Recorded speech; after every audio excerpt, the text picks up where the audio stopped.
to Midweek Medicine, where you are the medicine. The medicine is pouring down with rain here, so we're getting very blessed, a big barley blessing here. Today we're talking about creativity, finding our passions, our creative gifts, and our creative process.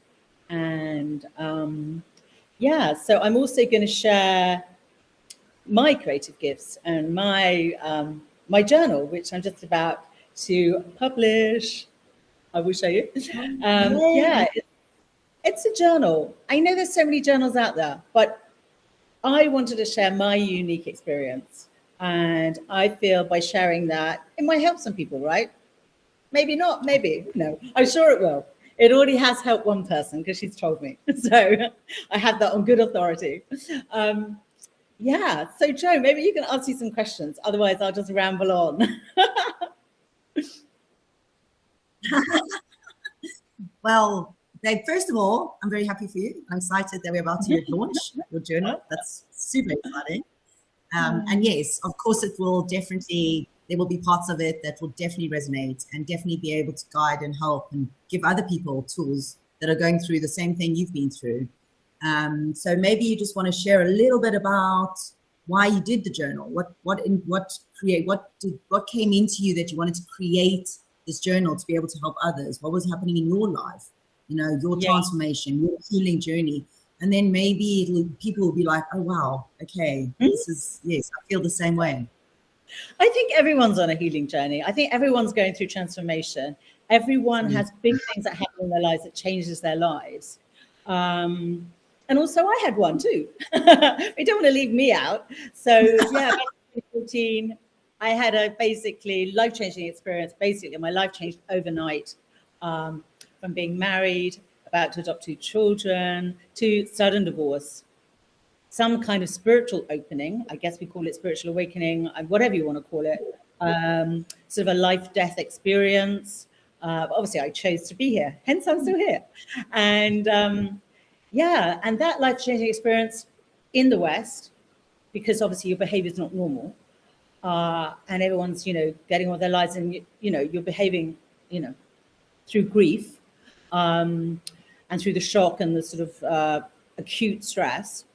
So that was diagnosed as a mental health problem, and consequently I was detained into a psychiatric ward. So I feel like even just sharing that makes other people feel seen, because we don't really like to share that, because there's a lot of complex feelings around that. So that's one thing I really want to share, because I know it happens to a lot of women and obviously quite a lot of men. And people don't really like to talk about it. When I put my book out, many people told me that this had happened to their mother, their sister, themselves. I was really shocked, because I know it's happened to people through history. It's a long history of people, women particularly, getting put into psychiatric wards and never getting out. So I felt really blessed. And I think the reason why I can talk about it and why it's kind of my mission to talk about it is because I was only there for a short time. And then I was thrown off the section and left to my own devices, because basically I just had acute stress. So that was a blessing. But consequently, it disrupted my whole life from there on. There was a lot to deal with. And so in my journal, I share all the things that helped me. And I feel like it's not, journaling for starters. That's how I got out of the psychiatric. Can I just ask, was that when you started journaling? Was when you were in there? Is that when it all kind of, where you found this creative space to try and just manage what was going on in life at that moment? Is that what started the journaling, the writing, because that was a way for you to heal? I've always journaled a bit, to be honest. I was always a little bit of a journaler, nothing. I just used to write in little books, creative ideas and, things like that. But I wouldn't say it was a big thing. But my friend Martin, he basically told me to write everything down at this particular crisis time. And he said, by writing everything down, this is your evidence and it's going to save you. So basically, I didn't stop journaling. I basically got pen to paper. I mean, I can't say it was, it was scribbles. I mean, just expressing my complete shock of being in a situation of being locked up. And it really saved me because I got to write through panic attacks when there wasn't staff available, or they just sort of looked at me to think, oh, they couldn't really support me because they're too busy, right? Everyone's trying to kill themselves in there, which I was completely kind of unaware of, thankfully. Just dealing with my own shock of being locked up in a small room. And I think a lot of people are so numbed in there, aren't they? Because they've been pushed with so much medication and stuff that they don't. It's very sad. I mean, you're heavily drugged. I was heavily drugged, injected forcibly, and then heavily drugged. But, I was listening to other people that go in and out of there, and they said they didn't take their drugs. So, I mean, it's not my advice, of course, I'm not a medical practitioner, but I just stopped taking mine. And as I stopped taking it, the panic attacks stopped. And consequently, I started getting better very quickly. And then obviously I'm journaling, so I'm expressing my emotions. I'm expressing, how could I be here? I mean, it was like being in a movie. In fact, the whole 3 weeks before I got looked up was like being in a movie. I was like being in a movie, or imagine you're living in a parallel universe and you're popping in and out, that kind of thing. I don't know if I've been in a parallel universe, but that's my interpretation. I mean, in one way it was beautiful. I was told by spirit or source or God, or whatever you want to call that, source of infinite wisdom and power. I was told that there was a gift in this experience. Can you believe it? I was like, okay, thank God. I know it's very hard to sometimes see those gifts, but there's always gifts in all of our experiences. And I think that, that's a very powerful thing to be actually told, to have that wisdom to come through and be like, no matter what's going on right now in your life, there's a gift in this. And then you're just like, a gift in this? Really?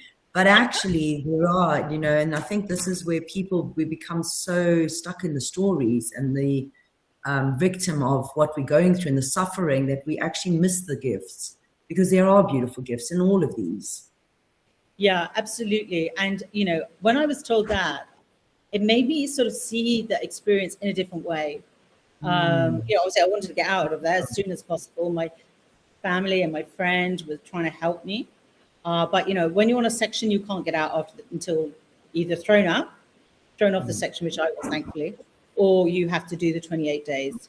So, yeah. So I've been searching for that gift, really. And so during the time of me recovering and getting my health back and going through divorce and selling the house and all those things you have to do that many people do, when they go through divorce, and the grief of obviously losing the children that I felt very connected to spiritually, and obviously my excitement of that, and then not receiving that, being taken away from me at the sort of 11th hour, was can't really express it. It was just unbelievable. And so that was a lot of pain there. But I worked through getting better, walking in nature, going for walks, getting my health back, because when you have shock, your body reacts, as you know. And I had extremely high blood pressure, and I had to keep that balance. So I had to really, luckily I'd done yoga, I'd done meditation, I've done lots of things in my life. So thankfully, all these tools that I'd learned along the way came into play. And during the first week, when I was having the life-death experience, I was singing mantra all night long to keep myself and my body, as my body was trying to basically kill me. So yeah, I was so lucky to have these gifts already that I'd already experienced, so I could bring that into play. And so it was I see it as an adventure. I mean, it's now I look back and I speak about it as if it's normal, because actually it is normal. I mean, we don't like to talk about it. We don't like to talk about our personal lives and things that have happened to us. And trust me, nor do I. But I was compelled to write my story because I knew it happened to many people. And I'd actually even come into contact with a couple of people and supported them when they were in the same situation. So for me, I feel like I'm doing it not just for myself to share this, so people don't feel so alone, but also for those particular people that, you know, that I knew. Are too scared to speak up. Sorry? You know, there's a lot of people that are too scared to speak up. There's a lot of people are so scared to be vulnerable. I don't know why. I mean, I know it's a conditioning that we've been taught, but it's a very, you know, being vulnerable is so much more powerful than not being vulnerable, because when you're vulnerable, you will find the support you need. You find the community. You know, there's definitely people that will support and love you, but if nobody knows what's going on, they can't support and love you and meet you where you're at. And I think some people, you know, for you, I see how vulnerable you are now, that you even speak about it like now, you know, live. It can be seen by anyone, anywhere in the world, you being vulnerable about your story.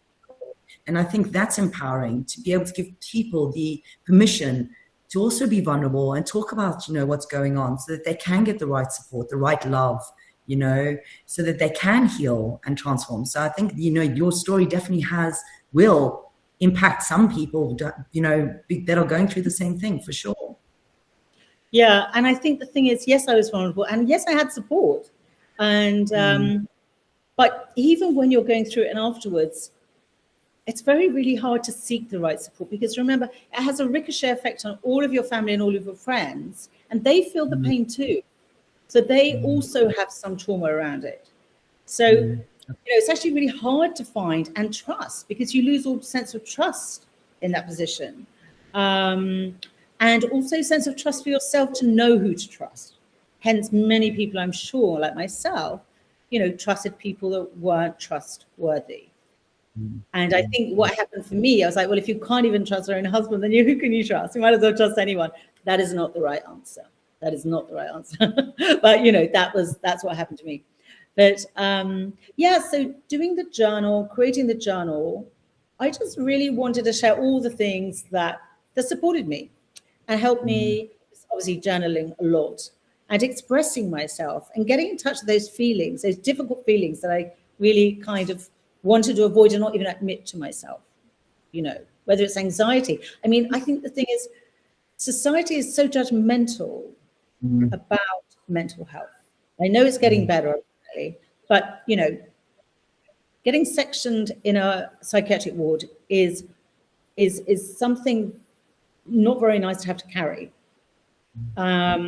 So I know why people don't speak about it and won't speak about it.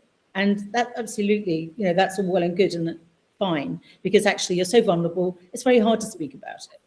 But obviously after sharing my memoir, I feel like, well, I've already shared it. So, you know, I'm able to do that. And I feel it's part of my mission. Like you say, when you share stuff, people connect to that, they feel less alone.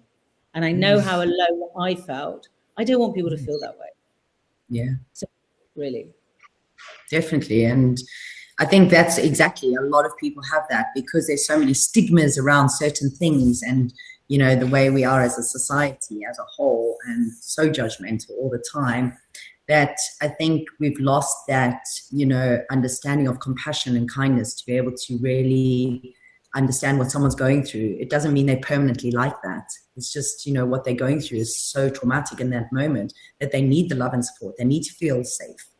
And so by sharing, you know, our stories and how we have transformed our own lives, we actually get to give that, like I said, give permission for people to now be able to also be able to find that support, that love, that care that they need to also heal. Because if you have it, the healing process is much easier. But if you feel alone, you feel like it's nothing, you don't really see the light at the end of the tunnel as quickly, because it feels so long and alone. Yeah, so, and also you don't know how to deal with it. You know, I mean, most things, unusual things in life, or just things in life, we just stuff down. We don't share it. You know, whether it's grief, how to manage grief. I mean, you know, we're all going to go through grief, and you know, absolutely. It's like, how are we going to deal with it, and how also are we going to express it? Yeah, loss, grief and loss. Loss is a big one. And I think people lose themselves at the idea of losing, whether it's things, people, whatever. And loss is also a big one that I find with people, is they don't know how to manage loss. They feel like their whole lives are falling apart. Yeah, it's loss of identity as well. You know, suddenly I Yes. was no longer married, so suddenly I'm going through divorce while still being in that place, and you know, it's a loss of being married, loss of my children. You know, it's like a whole identity shift. So I guess when it happens very suddenly, sometimes it's gradual. You know you want to leave your husband, it's not right, or relationship, you know it's not right for you, and you know you try and work it through, and then you eventually leave. But when everything happens all at once, then that's when it really is, you know, it's all fired on all cylinders, and it's, you know, you do lose a sense of yourself. But having some sort of spiritual connection coming through was a lifesaver, because it gave me hope, and also it gave me an experience of something I'd never experienced before, and of that connection. And it gave me, it just gave me a sense of hope. And obviously I got information which, you know, I carried with me, and I went on a spiritual journey to try and get blessed. That's what I talk about in my book. I was like, I just need to be blessed, because I felt so kind of contaminated and like, you know, it's like, oh, surplus to need, throw it away. We don't need her. You know, I felt, and literally getting locked up is like you're thrown into a dungeon, you know, modern day dungeon. And so you feel quite worthless. And so, you know, finding a sense of purpose, definitely compassion for yourself and what you've been through. Being really kind to yourself and not constantly blame it, as if like there must be something wrong with me, you know, because obviously why would that happen to me? But you realize that, you know, your life, we all take different paths, and the path that I was guided to was, no, you're not going there, you're going the other way, and you're going to create a whole new life. It is exciting, you know, as well. You have to make it exciting, because you have to make life worth living, and you know, create something, have some purpose. And obviously creativity, I think, is key for everyone, to find something, or many things like us. We can't stick to one thing. Got to keep on learning and experiencing the world, and traveling, and meeting new people and new experiences. I think that's very nourishing, for sure. Yeah, and I think our journey, you know, is how, like you mentioned earlier, how do we actually, you know, it's finding the tools that are easy enough, because we're all different. So it's finding the right tools for us to actually be able to learn to become more resilient in these times where it is hard, you know, when life is challenging. And also, but remember that we are responsible for our own choices. We are responsible for our lives. And being able to then see it as, what can I do better for myself so that these things don't happen? Or what do I need to do for myself to actually put a stop to what's going on, if there is a lot of challenges? Because it's very easy otherwise to just moan about these things in our lives and not actually fix them, not do something, not make a bit different choice, because sometimes those choices are harder. I mean, healing is not always, you know, roses and laughs and giggles. It can be, it's very messy. It's really messy, you know, but once you get through the messy bits, then you start realizing how much of this is you, how much control is, how much of you have choices to actually make these things change. And I find a lot of people are too scared at the beginning to make the choice that they know will actually completely change the trajectory of their lives. And so they end up not doing it and repeating the same patterns, and then getting nowhere, and then becoming more angry and more negative and more disappointed with life. But it's not life, it's you. You know? Yes, I mean, it doesn't happen to you, it happens for you. So if you always remind yourself that everything that's happening at any time is happening for you, you know, things that we say, oh, it's gone wrong. Well, maybe it's just something to learn from. And, you know, there was obviously different levels of that, you know. So, I mean, you know, I had this dream, basically, when I was getting better. I had this dream that I was going to find somewhere new to live, and I was going to move there and have a new life, as you do. And So I did manage to start to go traveling, and I went to India and Nepal and visited some other people, so I wasn't actually on my own. And then I came to Bali, and then I stayed. And I learned so much from being here. And, you know, the energy here is very special. And the people here are very special. And the nature is amazing. And so slowly by slowly, step by step, day by day, I mean, I think in any circumstance, when life is life-changing, you can only take a moment by moment, you know, because sometimes it's so hard. And there's so much going on in your body, you know, mentally, physically, emotionally, spiritually. It's, you know, can be so confusing. So yeah, I wanted to have a quiet life. And so I came to Bali, and I think I live quite a quiet life, but with lots of sound. So sound healing, I really, I mean, I'd had a little bit in the UK, but when I came here, it was just like sound healing capital. And it is definitely. Yeah. But again, you know, it's tools. You know, that's how you and I met on doing sound healing together. Exactly. So again, another tool that, you know, when you find the ones that really work for you. I also love sound because why? Because of the frequencies. Even if you have no idea what's going on internally as an energetic being, if you go and experience sound and different frequencies, it's going to shift something. It's going to break through a block somewhere inside of you and harmonize your frequencies.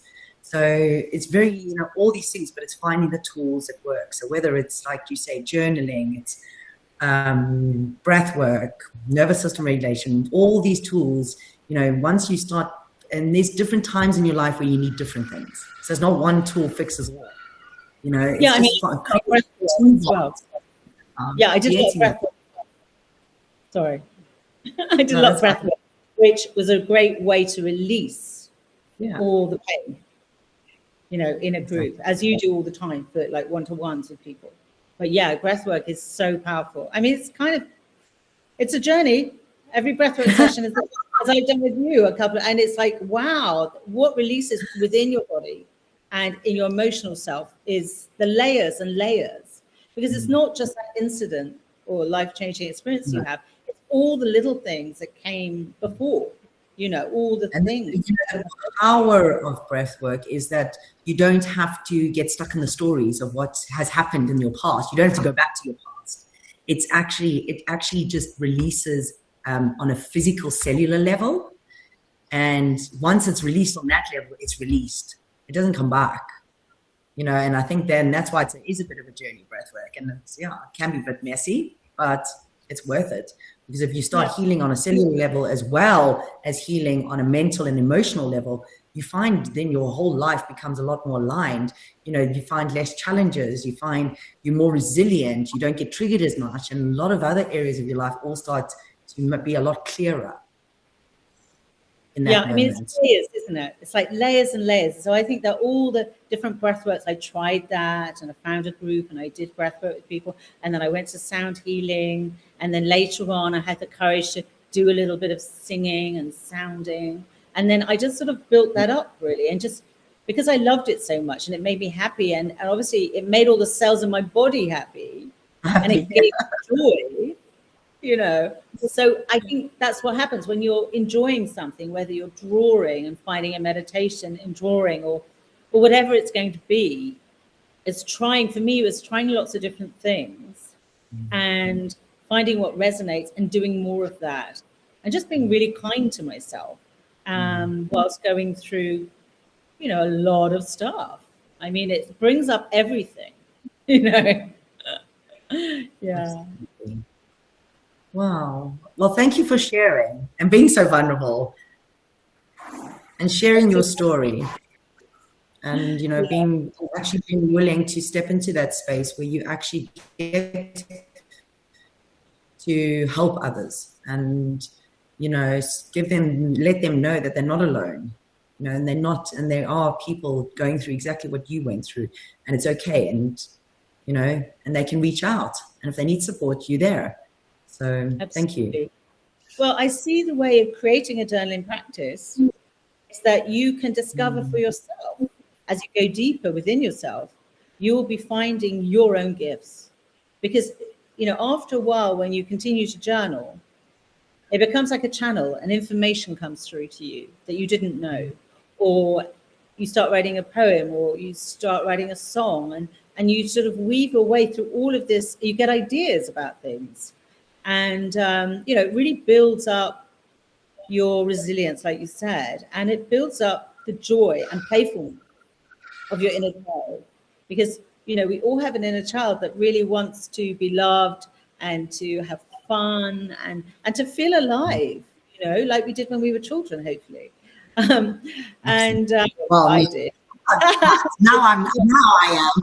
I'm now reliving what I didn't get to experience as a child. So my inner child is very much, she gets full permission, and she plays a lot, and she creates a lot of fun and joy for all of us. So definitely, it's very, for the ones like, and there's a lot of people that never got to actually experience that inner child, that play, that fun, that joy, that love, because of, you know, my family upbringing wasn't great. So it was very intense. So yeah, so now I do. So you're right. And it's very important, you know, it's really important to find the joy, to play, to be playful, and to, you know, bring that into our space, because it does make us feel a lot more alive, and like things don't feel so heavy all the time. But if we take life so seriously, it just feels like we are constantly weighed down, bogged down. Life feels so stressful. Nothing seems to work. And it's just, but that is also, so to flip it, you've got to find the joy. You've got to find playfulness every day, even if it's just something small in some moment, because it does just remind us of what life is really about. Exactly. And, you know, we all have creative gifts. You know, I never thought I was really that creative, you know, because all the things I did, I mean, they were creative things that I did in my life, but, you know, I was always kind of searching for something. And, you know, so when I was in a position to actually be forced to find something and to, you know, really turn my life around. And, you know, often I don't think we give ourselves enough credit for, you know, what we do manage to do in our lives. And, you know, having the courage, like you say, to share, you know, I wouldn't imagine myself ever being this person living in Bali the last 9 years, you know, writing a personal memoir, sharing my personal story. I mean, you know, it's like I've entered into a different world, you know. I mean, it's amazing how we can change if we allow ourselves, and if we have the courage to do that, you know, and support too. I mean, finding that support, and you know, that's really important. Yeah, definitely finding community and being seen. And I think for me, it's quite difficult sometimes to be seen and heard, but I think it's really important that we all have gifts, and you know, it's just finding them. And I know a lot of the time, I think maybe in the UK, it's just like didn't have time to find them, because you're so wrapped up in a 9 to 5 job that you don't have the energy to find them, you know. But yeah, so I don't know, was there anything else you'd like to ask me, or is there anything you'd like to say about your process? I mean, obviously, mine was totally different too. You know, mine was more physical, because I never really journaled until I obviously really understood, because it wasn't something I felt that I could do. I guess because at school, I was always told that my art was terrible. So I just cut that whole creative side out. But mine came through, you know, my healing came through also just a nature, understanding, speaking, expressing, and also just trusting what's, you know, what I believe in and what I don't believe in. And, you know, I've spoken about it with you before. You know, I left home at 16. I've been on a long journey of life and understanding that there's way more to life. And I wasn't willing to just accept what my parents taught me, what the school taught me, but I've been on my journey of really understanding, what does that mean for me? Like, what is my purpose? What do I need to do? How can I show up better for myself and for others? How can I, you know, and that's where my journey started with where I am today is, you know, how can I, exactly like you, how can I share what I've been through and help people through trauma, help people see that it's, you know, how can we work through these things and bridge the gap between our suffering, which we don't, is a choice, obviously pain is inevitable. We have to feel pain because otherwise we can't feel love. So understanding what are we choosing that's not serving us, and how to change all these things. So, and yeah, it's been a magical journey. So I've been ups and downs, and as we know, but I wouldn't change it for the world, because it's now I get to live. I understand what life's about, and I'm like, no matter what I've been through, I'm like, yeah, but it's so magical. There's so much beauty on the other side of the resilience, and how our spirits are indestructible, our consciousness, our souls are indestructible. Yeah, but we live through the contrast. We have the contrast of joy and pain, and how would we know? We wouldn't know. Exactly. We just have this very bland life. So, I mean, I'm glad that my life's been as it is, because it's taught me so much. I wouldn't have learned all of this had I would have just been, like everyone else, just married with the 2 children. I mean, not saying there's, obviously I wanted that, but if you can't have that, then you have to make another choice. Are you making, are they, I don't know, just on that point, how many people are in that but not happy because they don't want to be alone? And I'm like, sure, that's a huge another thing, and with some of my clients, I'm working a lot with them, and I find there's a lot of relationships coming to an end at the moment. And I think it's just an energetic shift that we're going through of what we're not willing to put up with anymore and what we actually want in life. And I think a lot of people consciously are making some better choices and big shifts. And, it's very interesting, because I'm like, why would you choose to be somewhere where it doesn't light you up, where it's hard and creating more drama, more stress? You might have enough of that in your work environment. Now you've got that at home.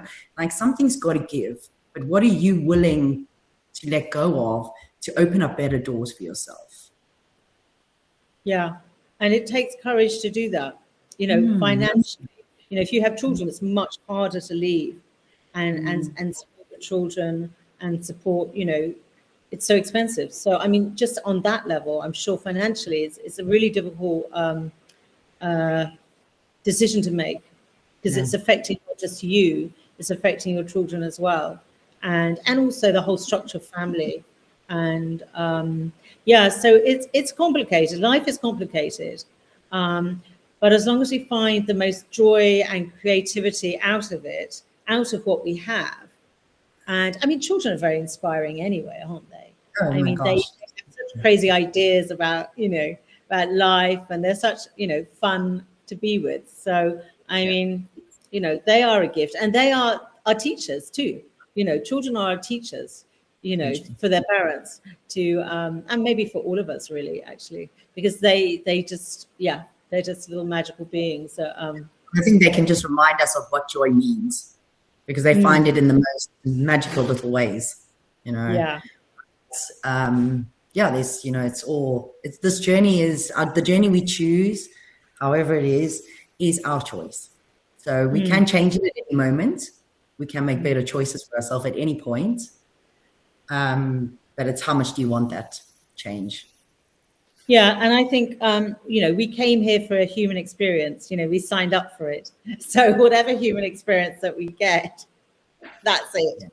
And we just have to make the most of it. And we do. And hopefully we inspire other people to do that too. And I don't know if there's anything else you want to say. Just thank Paul and Curtis for being on. And anything else you want to share? Or should we bring it to a close? No, I think it's... Yeah, we can do. Thank you so much for sharing. And thank you for people watching the replay. And join us next week, where we'll have more Midweek Medicine next Wednesday. So thank you so much. See you soon. Thanks, Jo. Bye. Thank you, darling. Thank you. Bye. Bye.